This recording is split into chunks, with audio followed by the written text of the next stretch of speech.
Welcome to Selfish Confidence, a place where we can connect and be real about how hard it is to be your damn self. My name is Jess, and my goal is to help you build confidence and belief in yourself to live any life path you want, even if it's unconventional. It's time to flip off societal pressures and connect with women who've also felt on the outside by their life choices. We're here to encourage you to grab the mic and speak your truth. I know it can be scary, but we're in this together. Let's get started.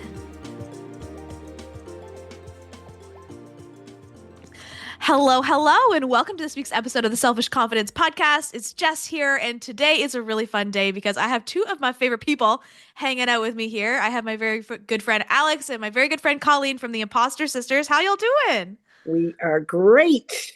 Feeling good? So nice to be on your podcast, Jess. You are just the most vibrant, exciting. Like, you've got so much. We came out of that Speak Up conference, and it was just amazing to see the power that you have, the power and the influence that you have over people. It's wonderful to watch. So true. Oh my gosh, you guys are so sweet. Thank you. We are honored to be here. I was just like, I just want to hang out with the Imposter Sisters, so can you guys come on my podcast so we can hang out? Whatever we do is fake. It's all impostery. This is not happening. It's all a lie. Yeah, I like it. Fraud. It's all smoke and mirrors. We're not even here. Yeah, the thing that's always hard too when you have like multiple people on, especially like where we're not together in person, unfortunately, we're like all at our individual homes, where sometimes it's like, like who's going to speak or what's going on. So I thought we could start things off with like an intro for each of you separately and then kind of talk about how you came together. So Colleen, do you want to go first? Share a little bit about you. Who are you? What you do? What you at? Oh, what can I tell you? So, grew up in Halifax, from Newfoundland, grew up in Halifax. I've got a degree in information technology. I was a stay-at-home mom for a couple of years and then started a blog after my divorce and then started blogging about my life, which the blog took off, and I ended up in influencer marketing as an influencer. And that went on for a number of years. I went back to school in graphic design and was an influencer. And then the pandemic hit and the business blew up, basically. Things did not go well for me during the pandemic. And so coming out of the pandemic, I decided to switch things up a little bit and get into social media marketing. And it was stuff I knew how to do, stuff I had some training on. And I'm having a lot of fun. I've got a couple of clients I work with and things are great. So that's a little bit about who I am. And you have like a new addition too. New I role. brand new grandbaby. And her name is Clementine Grace, and she's 2.5 months old as of now when we're recording, and she's just magic. Yes. Oh, and I love the name. When I saw you post that as Clementine, I'm like, that is such a beautiful, sweet little name. They're cute. Here's the thing, though. All I'm seeing everywhere I go are things with clementines on it. And I'm like, I have to buy that. Tea towel with a clementine. I need to buy that. A bracelet of that. Everything I'm seeing has clementines on it right now. And I don't know if that's normal. Like, if the baby was called Mushroom, am I going to see mushrooms everywhere? Like, suddenly. You would. Also, don't name your baby Mushroom. It's a contender. It's on the list. That would be such a bad name.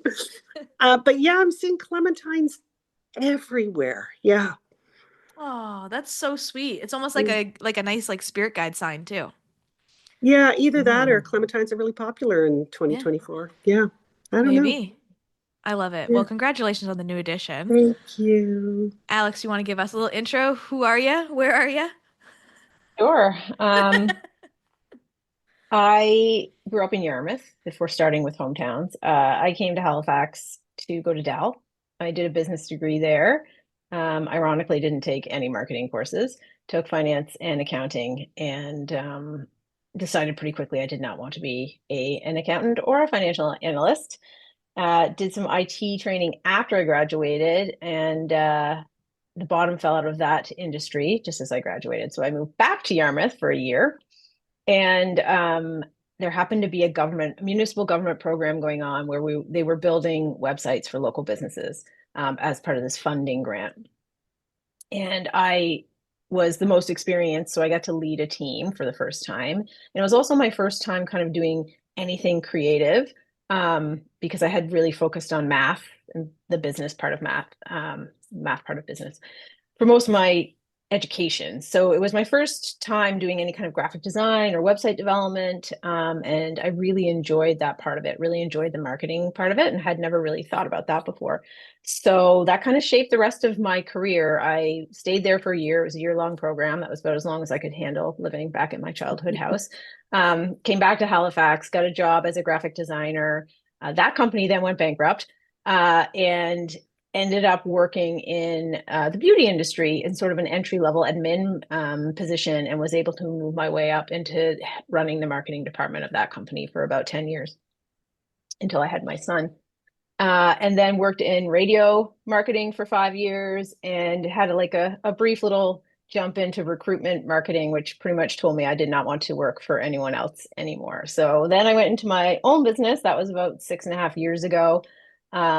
Just focusing on marketing support generally. But once the pandemic hit, a lot of people were looking to be online in terms of social media. So my business really started to focus in that area at that time, and it has been the major focus for most of it. And now I'm trying to doing a little bit of a switch into more branding and personal branding. But so that's that's it. I have a 13-year-old and married. And that's kind of a nutshell. And well, you have a dog and a cat. Yes, a dog and a Colleen, cat. don't you Yes. have a cat too? Did we not include our pets in this? Penny and 3 grown kids, all with amazing partners. So, See, we forgot these extra additions on, but I love Right. that. And I love both of you so much, and so grateful to be able to have you here and to be able to chat about this and to know that you're both in the world of marketing. It's blows my mind as it's been like ever changing, and seeing how it's growing and where you guys are both going has been really, really cool.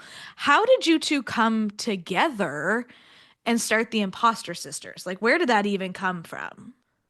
Mm. how we got together was really interesting. I actually reached out to Alex first of all. I was following her. I was following her as somebody in marketing. I loved watching her stories, what she was doing, and how she explained things. When the pandemic hit and we were all at home and everybody was getting into these Zoom calls, I sent Alex a message and said, "Hey, do you want to get together?" And mostly because I wanted to know how she was dealing with graphic design clients, how she was, how this was all going to work, how this pandemic thing was going to work. So we ended up having a weekly Zoom call at the end of it. At the end, Accountability. We called each other accountability partners. really, Cuties. through this pandemic, we were going to, keep each other accountable, and our friendship started as an online friendship. We both had a lot going on in our families, and we very much bonded over what we were dealing with and the pandemic and all this sort of stuff. We're now 5 years in, besties. Crazy. Think the world of each other. If you're in a room with us at all, we adore each other. But we had, so as the pandemic was ending, I was at that point when business wasn't going great for me, and it ended up that I started doing social media management, but which is what Alex was doing, or still doing. But at the time, I said to Alex, "I think I have to get a job. I have to get a job. I have to get a job, like a real job, not this, entrepreneur stuff that I was doing." And I said, "But what can I do?" And Alex is like, "What do you mean? What can you do?" I'm like, "What am I qualified to do?" So she starts kind of making a list. You can do this, this, and she's listing it all off. And then she goes, "Oh my God, you've got imposter syndrome." And I was like, "What?" Anyway, we were talking then about imposter syndrome. Anyway, the couple of days after, Alex says, and we'd been trying to figure out a project to work on together. And Alex says, "Why don't we do a podcast on imposter syndrome? That would be really cool." And I was like, "Yeah, yeah, yeah, that would be kind of interesting." Within 24 hours, Alex had the name, she had the URL, she was like good to go. She was like, so yeah, that's kind of how it Yeah, came it to kind be. of took on a life of its own. We sort of thought about it and put it into action, which if you know both of us isn't actually kind of our MO. So it's kind of interesting. We don't usually act that quick or put things into action that quickly. So clearly it was meant to be, I guess, because we really did pull it all together pretty quickly. I mean, we had no idea what we were doing, but And that's you the just went beauty with of it. having a podcast about imposter syndrome is that you don't have to do it right because you know what you're doing. Yes. Don't you love that? Like, Yes. hey, I can mess It, this up and nobody can judge me because that's what this is all about. It's just good content. it was just good content. Exactly. If we messed up at all, we'd be like, whatever. We're imposters. We don't know what we're doing. We recorded 2 episodes early on that we were on mute. We forgot to hit the record button. And then we were like, whatever. We had to re-record them. We're like, whatever. We're imposters. We don't know what we're doing.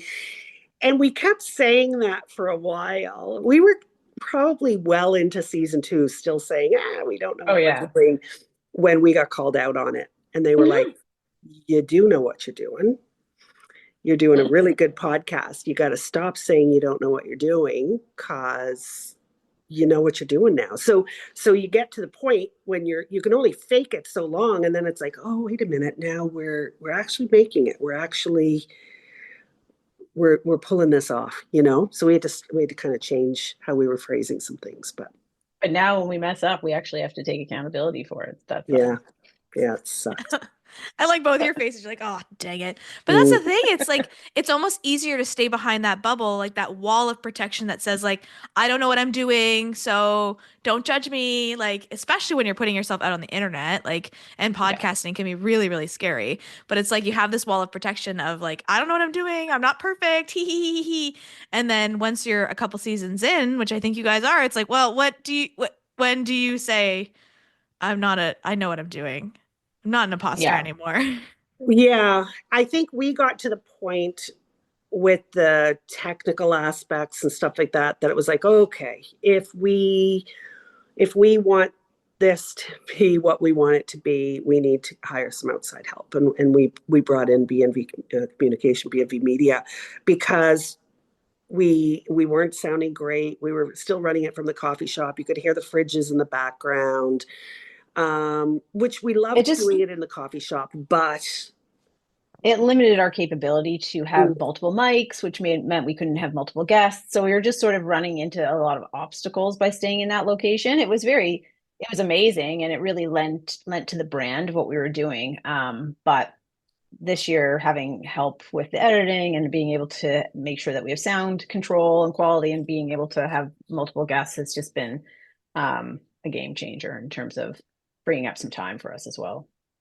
it is, and it also allows us to really focus on the topic instead of worrying about all the technology part of it, the actual podcasting part of it. Yeah. We can really just focus on interviewing people and talking about imposter syndrome and really putting the word out there. So, Yeah. Right. And I even remember too, because I was on your podcast when it was in the coffee shop, which was great because there was cookies there. Like, what a mm, win. So do you guys bring cookies to BNV now or what? No, It's that no, is quite, kind of that's a downfall. it's really yeah, unfortunate. Yeah. But anyways, point being, We should really talk to them about that. you should think we about that. They yeah. should probably include cookies with that with their recordings.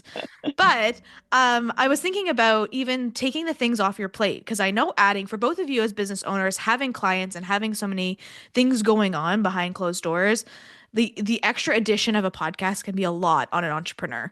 Like doing recordings, you're editing recordings, you're putting things out there, you're doing all the marketing for them, and now you have a team that does that for you, which is beautiful. Like I love that so much.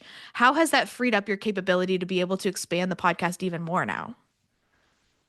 I think from my perspective, it's allowed me to engage more with the guests. Colleen kind of was always the interviewer and will continue to be the interviewer because that's really her strength. She's very, very good at that. But I found that I was really preoccupied with, making sure I had enough room on my phone that we didn't run out of space, or making sure that the microphone was working, or that we were all kind of talking into the microphone, and the lighting and all the other things. I didn't realize until I wasn't doing it how preoccupied I was with those things. And then this season, I'm just able to be a lot more present. I think I'm engaging a little bit more in the conversation. And that's been really, really nice. And then not having the added time of then having to edit and piece it all together. That's been huge from my perspective. Yeah. How are you like in recording in a studio now, Colleen? Does it feel like more Oh, legit? I love it. I really enjoy. Well, first of all, it's got this amazing view of Halifax Harbor. Oh, So yes, gorgeous. it's lovely. I like it. I'm with you. I miss the cookies and the tea. The mellow mug is just they were great. So I'm missing the cookies and the tea, but I kind of like that it's a little bit more professional. Um, yeah, it feels good. And I was always a little bit, so I love this podcast. I love Imposter Sisters. And I was always a little bit worried that it was too much on Alex, that at some point Alex was going to say, I can't do this anymore. I'm like, because she's overworked. And now, to have to do all the editing, because I didn't edit. I tried editing once. I was ridiculous at it. I was like useless at it. And so I knew there was a lot of technical burden on Alex. And I was worried. I was worried all the time that she was going to go, enough's enough. We got to stop this podcast. And I think that would really have broken my heart if we stopped it. But I also didn't want to say to her, if we stop this, it's going to break my heart, because it was it was a lot of work for her. So it was a big step to bring in a communications company, because it costs money, and we're really not making a whole lot of money yet off the podcast. So, but in time, I think we're looking for more speaker engagement, or speaker. What do you call that? Speaking Speaking engagement. opportunities. Yeah, speaking opportunities, and I think with some ads and stuff in time, it might make a little bit more money. But Yeah, we're you know, investing in it. And now I'm doing very little, and Colleen's doing like all the coordinating and all the, most of yeah, the social media. So now I actually have to, step up yeah. my game a little bit. But I never would have left, for the record. But that's why I said I think we need to look at outsourcing a little bit, because I don't want to leave it. I think there's a lot of potential there. Um, I love the values of the podcast, which is really about empowering women and talking about confidence issues and really normalizing these feelings of self-doubt that so many people feel, and often in isolation, or they feel like they're in isolation. So I really love that part of it. And I would never want to step away from that at all. So just finding different ways to take some of that off and help us grow, I think it feels like a really good move for this season. And how have you found having a project like this together as friends, starting as friends first, and then going into essentially like a business together as this project? How has that affected or helped your relationship for the two of you? We feed really well off one another. We are better together. I can't, like, if either one of us, I think, said that they didn't want to, I don't think either one of us would podcast. I Yeah. I can't imagine doing a podcast on my own. We feed very, very well off each other. We enjoy each other's company. And I don't know. I just think I remember when we first started, Alex, and I thought, oh, I hope this works. But if it doesn't work, I hope it doesn't hurt our friendship in any way, you know? And I feel like anything that comes up, like if Alex would say, this is too much, or that's too much, like anything that we would bring to the forefront, we were very, very quick. Any negative thing, we were very, very quick to deal with it. And it was Yeah. like, oh, okay, what do you want? What do you want to do? Okay, we'll do that. Like it wasn't, We have a really good communication style, I think, for us. We're not nervous to voice how we feel about things. There's not going to be any judgment on the other side. There's not going to be any repercussion. And oftentimes, if one of us brings something up, the other person has already sensed it anyway. So it's yeah, not like we're ever talking to each other about anything that's shocking. I mean, Colleen knows me so well now that she, invites me to an event and gives me a foolproof escape without making me feel guilty, and because she sees who I am as a person and understands that, and I hope she feels that I feel the same way. Um, but I think that just makes it easier because we kind of know each other so well now. We can anticipate the reactions to things. And there's no, sometimes I would show up on a Sunday night tired and cranky as hell and just like not in it. And she'd just meet me where I'm at. And, by the time we were done, everything was good and, it would be fine. But you don't always have that. You kind of really have to understand each other and be able to read each other really well. And I think we do that quite well. Oh yeah, that's so exciting. It makes me want to put your like human design charts side by side. And then I can be like, ooh, like what's your compatibility? I'm so curious. But I think it's so beautiful that you could build something from your friendship that's helping so many women create friendships too, and also to be able to connect. Because I went to one of your live podcasting events at the Mellow Mug and was able to meet so many really incredible people who I now call friends at from being in your rooms. And I'm just so curious too on as you've been building this and as you've been building your own businesses separately, like where do you guys want to go for 2025? Whether that's together or like separately, Well, like, you know. the podcast 100% together. Although we've had a lot of people tell us they want more of us. So Yeah. as much as we love having guests on, I think you're probably going to see a few more posts or a few more podcasts of just Alex and I Oh, I ourselves love talking that. without a guest. Because again, we play off each other very well. Um, so I think with the podcast, I think we just plan on continuing to grow and whatnot. Me personally, I'm hard into social media strategy. As Alex is, I wouldn't say you're stepping back from it, I'm not Alex, but you're exiting doing, it, but I'm no, shifting. yeah, you're shifting. You're doing a lot of personal branding, that sort of thing. It's very interesting because we don't, we don't work together. We have our separate businesses, but we very much know a lot about we support each other in those businesses as colleagues to be able to bounce some ideas off each other. Like if I'm curious about how she would handle something with one of my clients, I have no problem like asking Alex and getting her advice and 100% knowing that it's confidential. And so we meet every week for coffee, and some of that meeting is bouncing ideas off about our clients, and I don't think our clients realize that they're really benefiting when they hire one of us, that there's another person that's in there, Yeah. um, supporting that person. It's very interesting because we both work It's alone, but yeah, it's very much community over competition kind of thing. We have very different styles and very different approaches to strategy, but often have a lot of overlapping values and visions and ideas about social media and the impact and how to use it in a way that is effective. Um, but also really are trying to build up our clients and help them feel confident and empowered in their businesses as well too, which is sort of it's a logical off shift for me. Branding is where I started. It's what I built most of my creative career on.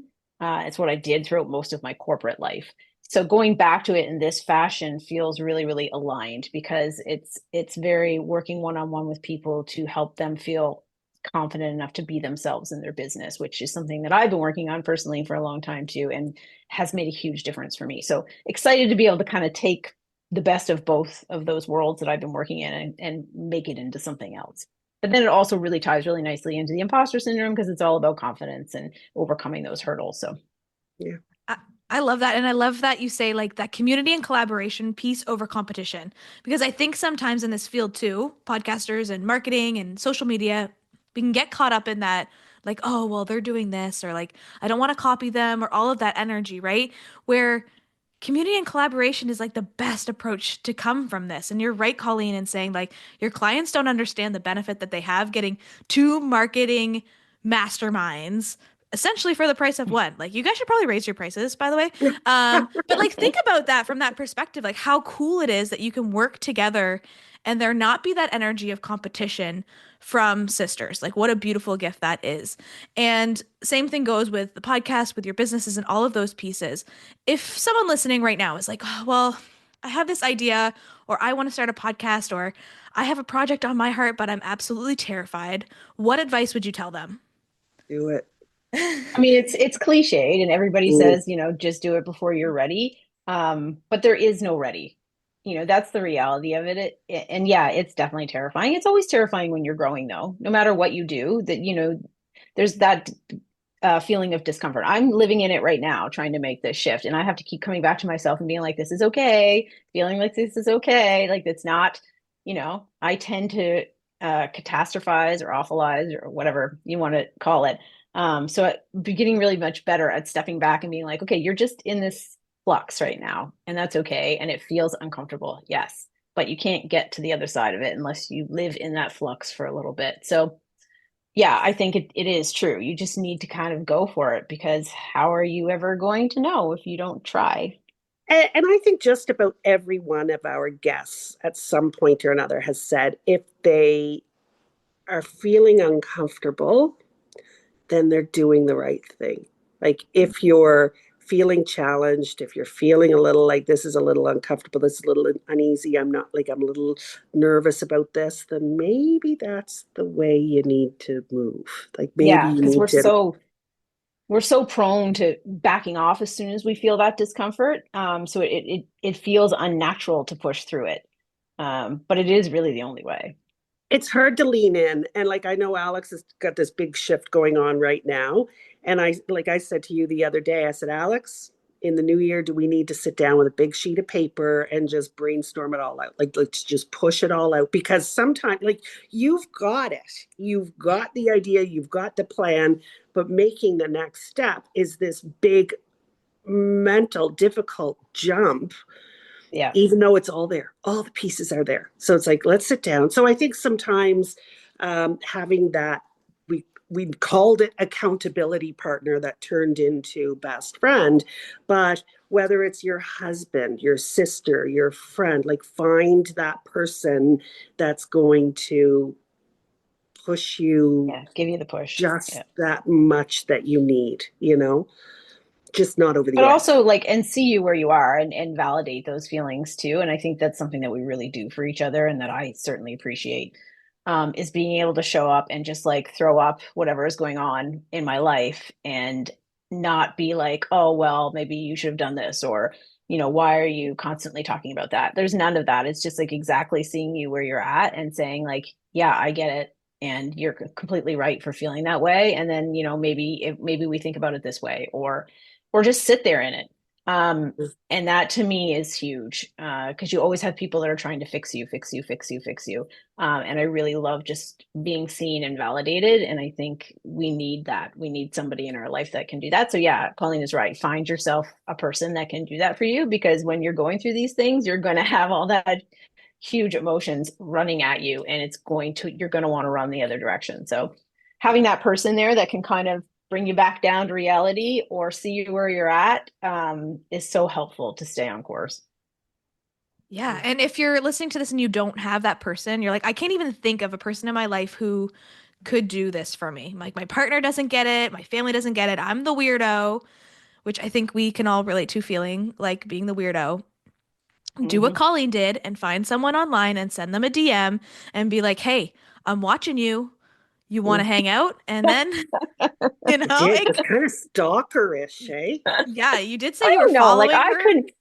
You say that you reached out to me, but I could remember it easily, just as easily as me reaching out to you. I'm sure that you reached out, but I didn't feel like it was stalkery. I felt like we Did were you get mutually did you get stalking. really did you get really excited? Go, that's that She influencer did. Colleen reaching out I to me, and you did. I got was like like, I super. was intimidated because you were like a known name, and I was just like nobody. Just anyway. So yeah, yes, it was intimidating at first, but No, I no. do think that support part is a huge part of it. And yeah, if you don't have that person, then reach out to one of us. We'll connect you. We've got like an Yes, imposter sisterhood now. a whole Yeah. imposter roster. Not to claim your terminology, No, Jess. you're good. I Yeah, love it. yeah. I love it. It's funny because And we've been using sisterhood as well, and then when I got heavy into following you and stuff, I'm like, oh, did we steal no, that? Like, did it's not. we?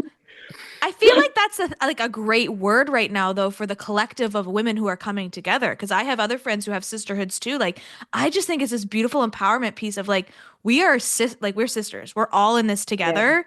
There's no, like, again, collaboration, community over everything. And like, you are the imposter sisters. Like, I want to be in your sisterhood just as much. I bet you want to be in the selfish sisterhood. Like, we're Oh, coming all together, right? Like, that's what this is all yeah, about. And I, right. I love it. And I'm sitting over here like hormonal and crying because I just see the beauty in the two of you's relationship and like the support that you have and the love that you have for each other. Like Alex supporting you, Colleen, as you were stepping into a season of deciding what to do next in your business. And now you supporting Alex through this transition into personal branding. I'm just like over here, just like, wow, this is so beautiful. Like, who's gonna make the movie on this? Like, this is so nice. That's right.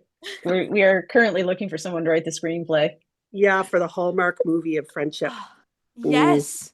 Wouldn't that mm. be It's true beautiful? though, and I laugh, but I don't take it for granted because um I struggle with other people. I have my entire life, so it is really nice to have a friendship that I feel so safe in. Mm. And I know that that's hard for a lot of people, especially introverts, um, Mm. to find that kind of thing. So I certainly don't take it for granted. I mean, yeah, I don't take it for granted either. And I think I've had a lot of women in my life that have, come in and out of various chapters in my life, and I don't take any of them for granted. I think they were there for the reason, the season, the chapter, the whatever at the time. I had some friends over last night actually, and from various aspects of my life, and it was nice to see all those women together, as yeah, feel like there's a lot of, you can surround yourself with a lot of good women. There's good women out there that are looking for other good women to help and support and love and guide. There's also a lot of women out there that prefer the competition, or like that aspect of things, and so A polite way to put it. figure out yeah, figure out who your people are. I had a friend say to me, if you come home at the end of spending time with somebody and you you come home feeling worse than when you went out, Mm. then maybe you weren't with the right person at that time in your life, and I've had some of those moments through the years. And I've never come home from a time with Alex feeling, oh shit, I shouldn't have gone out. I feel like I always come home Hope feeling, not. yeah, I always come home feeling like I'm a better person for having spent time with her. So Same. find Yeah. those people. Yeah. Yeah. It's precious. That's those are precious relationships. And those are precious relationships in family and in your spouse. Like, your your spouse should be that supportive as well. Like, you need to surround yourself with good people. Life is hard. Yeah. Yeah, and I That's think just pushing yourself, you know, so that things are fresh and new, given if depending on how you work, but if you're trying something new or you're looking to do something new, chances are you need a change. So just pushing yourself towards that and trusting your gut, I guess. It's all cliches. I'm just I like it. spewing cliches right now, Yes. but they're true. Alex is either doing cliches in her business or trying to do things with words. What do you call that, Alex, when you take all the letters of the word and turn it into? Oh, an Oh acronym? yeah, an Alex is acronym. all about acronyms. She's all about cliches. She's all about putting a name on Yeah, something. Like, what are we going to call true. this? I don't know. Like, It's the branding it's in the me. I can't. branding brain in her that, yeah, it's fun. I think it's cool too, like for us to be three introverts hanging out here on this podcast together, each in our own homes. Like we're not together in person, but I can feel the energy and like the excitement from just hanging out with you guys and having this time to spend with you. I'm just like, yes, like these are the people. Like these are the people you want to get around. You want to get around the people who light you up and love on you and support you through your dreams. So if you could have like one piece of advice for anyone listening, and it doesn't have to be podcast related, project related, anything.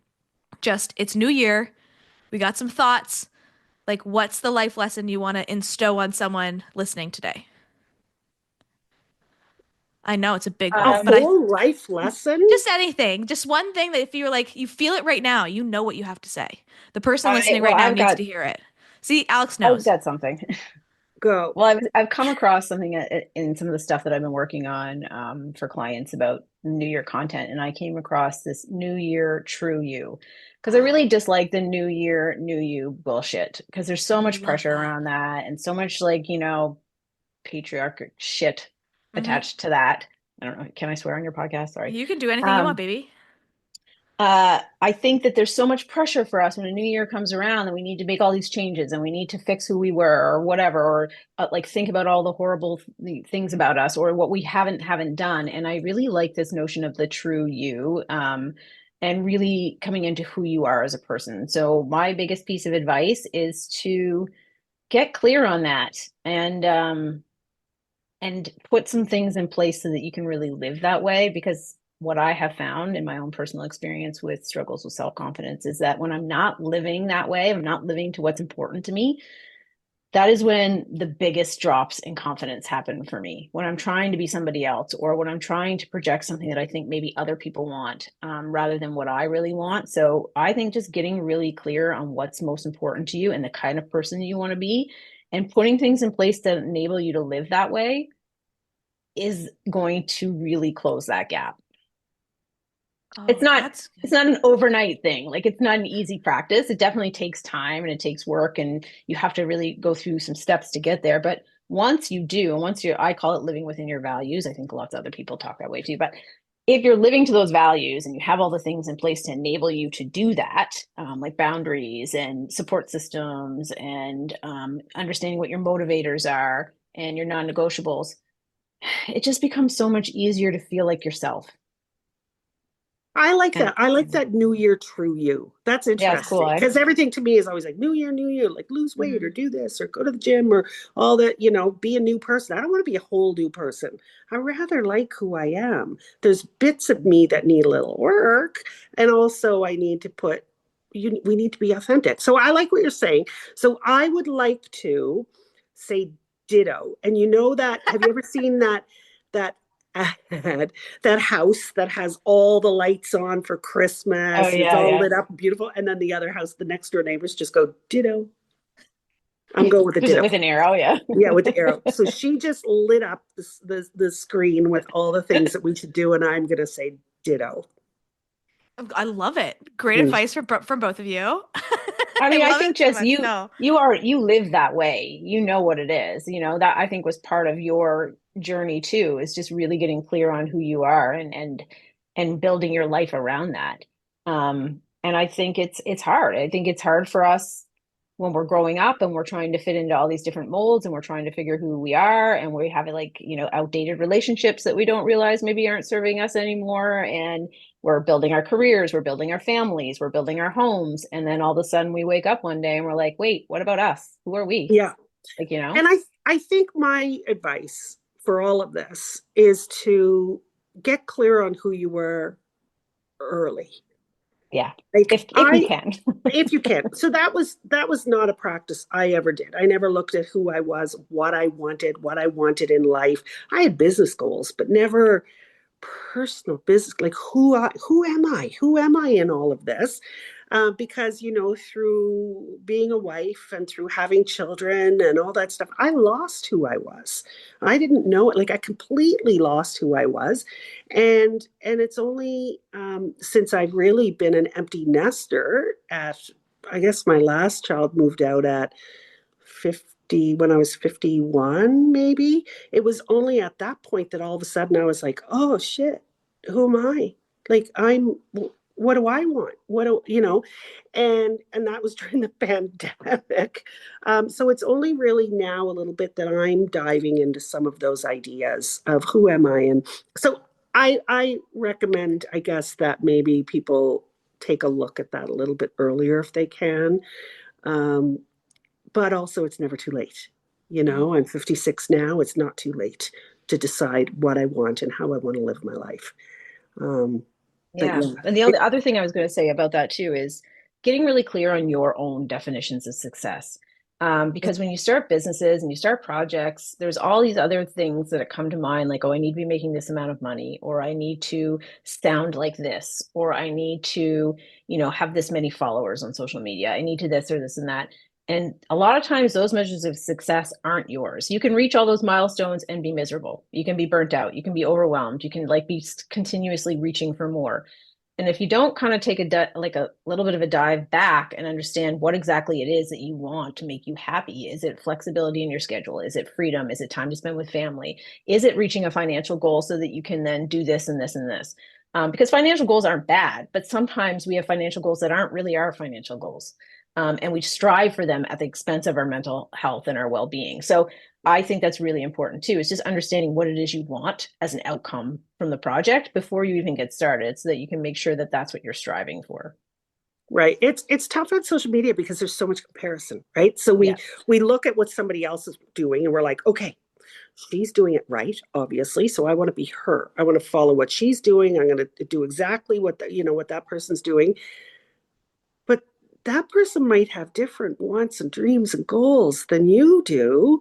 And unless you're clear on what it is you want, you're following something that you don't even know what you're following, because Yeah. instead you have to kind of set your intentions and decide who you want to be and go for And it. that's where a lot of imposter syndrome comes in too, is in those spaces where we're comparing instead of trying to figure out what's important to us. So we see it a lot and with our guests and in ourselves as well. I mean, obviously if you work in a creative industry, it's really hard to not to, butt up against that a lot. But um yeah, it's just kind of important to try to take a step back from that when you can and reframe. Mm. Yeah. And I feel like I've been doing that a lot this year, like now going through pregnancy, which is something a year ago I never anticipated I would do. Getting clear on who I am, because in these life transitions we become new versions of ourselves. It just is like the pandemic, anything, right? And I've been taking a lot of time, like almost stepping back to be like, okay, who am I and what do I want going forward? And I'm sure you both are doing that too as transitions in your business as well. And it's just an interesting season. I know you've both Mhm. gone through this before, so it's an interesting season of like, who am I? What do I want? And then I'm sure it'll change again when the baby actually gets here, but it's it's been a journey of figuring that out. So I'm really grateful to have both of you in my corner to support me through this transition and just to Oh, it's be going to that be awesome. positive guide of like, hey, Colleen and Alex did it and they're killing it over here. Even if they're imposters, they're killing it. And I'm just so grateful to have that in my corner. Well, I I think it's can't wait okay to to, see you as a I mom. can't either, but it's okay to change. It's okay to Yes. come up with this, with your rules and your guiding and figuring out who you are. And that doesn't mean that's who you are forever, right? You're allowed to change. You're allowed to revisit. You're allowed to grow again and change again and step back again and all this sort of stuff. And I think a lot of times people are like, okay, I put in the work. I went to a therapist. I got myself figured out. Now I'm good to go. But that doesn't mean that it's going to be perfect from that point forward. We're evolving human beings. We constantly change it, and life throws stuff at us, and we need to every now and then reevaluate again, right? Yeah. So Right. And I think that comes down to the relationships around us as well, because I think those sometimes we forget and we don't realign our relationships. And that can be really tricky as well. So just, yeah, mm. I think being open to evolving. I love it. Where can our listeners connect with you? Where can they find the Imposter Sisters podcast? Like, where can they get all of your magic? We're on all the major podcast channels, platforms, Apple, Spotify. You can also find us on our website where we have all the episodes as well. It's Right. Yeah. impostersisters.com. And you And can then find we're us, on, yeah, go ahead. on Instagram at Imposter Sisters, and also you can find us at the Mellow Mug every Thursday morning at around 10 o'clock. Yes, Great. that's true. I'll Right. be Well, there. 11 o'clock by the time 11. I get there. I am We have a there at standing 10. date for 10:15. I've never made it on time. Never. I arrive at 10 because I need to get there, find my table, have my back to the wall. I need all my space. I need to be there first. And then Alex starts sending messages.